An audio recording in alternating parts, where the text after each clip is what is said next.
Hyderabad Jawahar Lal Nehru zoo park లో అరుదైన తాబేలు ప్రాణాలు విడిచింది. ఇది ఒక మగ తాబేలు. దీని పేరు రాక్షసుడు. దీని వయసు 125 సంవత్సరాలు. గాలాపాగోస్ జైంట్ తాబేలుగా దీన్ని పిలుస్తారు. వయసు పైబడడం వల్ల తలెత్తే సమస్యల కారణంగా ఆదివారం తెల్లవారుజామున మరణించిందని అధికారులు తెలిపారు.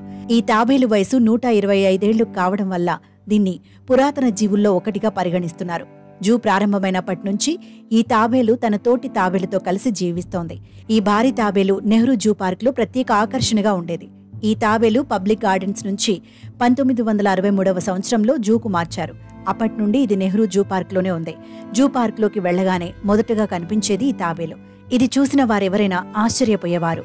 భారీ శరీరంతో చిన్న చిన్న అడుగులు వేస్తూ కదులుతూ ఉంటే పెద్దవాళ్లు సైతం చిన్నపిల్లలుగా మారిపోతారు.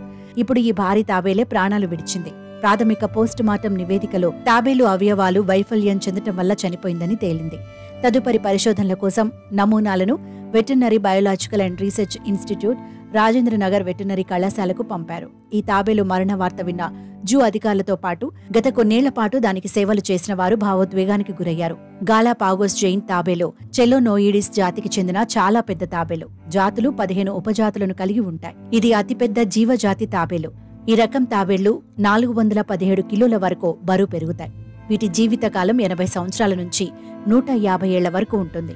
ప్రస్తుతం ఈ రాక్షసుడు అనే తాబేలు అనారోగ్య కారణాల వల్ల 125 సంవత్సరాలలోనే తుది శ్వాసను విడిచింది.